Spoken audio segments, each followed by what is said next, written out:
चंपक की कहानियाँ। बहुत समय पहले की बात है। एक राज्य में विक्रम नाम का एक गरीब लेकिन बेहद ईमानदार लकड़हारा रहता था।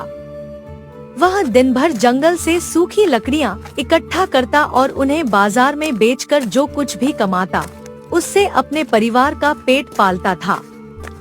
वह जितना गरीब था उसका दिल उतना ही बड़ा था। एक दिन बहुत तेज गर्मी थी। विक्रम जंगल में एक घने पेड़ की छांव में बैठ गया। तभी उसे पास की झाड़ियों में कुछ चमकता हुआ दिखाई दिया। उसने जाकर देखा तो वहां कपड़े की एक छोटी सी थैली पड़ी थी। जब उसने थैली खोली तो उसकी आंखें फटी की फटी रह गईं। उस थैली में सोने के 5 सुंदर सेब थे। विक्रम ने सोचा, यह जरूर किसी अमीर राहगीर की होगी। कोई अपनी मेहनत की कमाई खोकर रो रहा होगा। मुझे इसे राजा के पास जमा करवा देना चाहिए। सीधे राज दरबार पहुंचा और राजा को वह थैली सौंप दी। राजा विक्रम की इस ईमानदारी से बेहद खुश हुए।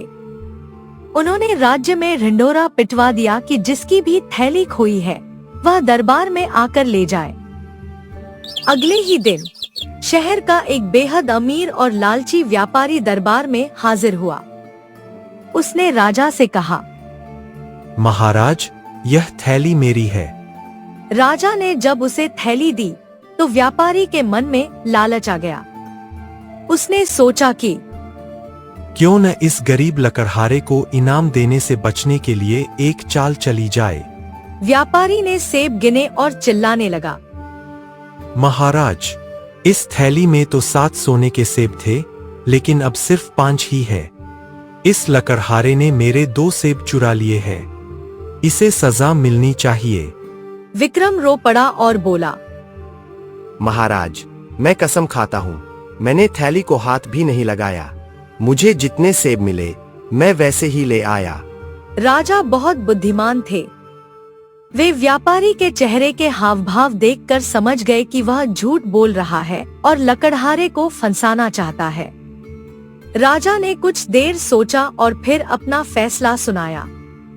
राजा ने व्यापारी से कहा, तुम कह रहे हो कि तुम्हारी थैली में 7 सेब थे, सही कहा न? व्यापारी खुश होकर बोला, जी हाँ महाराज। राजा मुस्कुराए और बोले, तो फिर यह थैली तुम्हारी है ही नहीं, क्योंकि इस थैली में तो केवल 5 ही सेब है। कानून के मुताबिक जिसका सामान खोया है और वह मिल नहीं रहा है तो वह संपत्ति राज्य की हो जाती है। लेकिन चूंकि यह थैली इस ईमानदार लकड़हारे को मिली है, इसलिए यह सारे सोने के सेब इनाम के रूप में विक्रम को दिए जाते हैं। व्यापारी अपना सा मुंह लेकर रह गया। लालच के चक्कर में उसने अपने 5 सोने के सेब भी खो दिए, जबकि ईमानदार विक्रम रातों रात अमीर बन गया।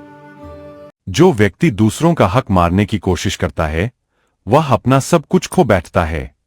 वहीं ईमानदारी का रास्ता शुरुआत में कठिन लग सकता है, लेकिन अंत में इसका परिणाम हमेशा सुखद और सम्मानजनक होता है। इस कहानी से हमें यह सीख मिलती है कि लालच का फल हमेशा बुरा होता है। अगर ये कहानी आपको अच्छी लगी हो तो इस चैनल को सब्सक्राइब और लाइक करना ना भूले, ताकि नई कहानी आए तो आपको पता चल सके।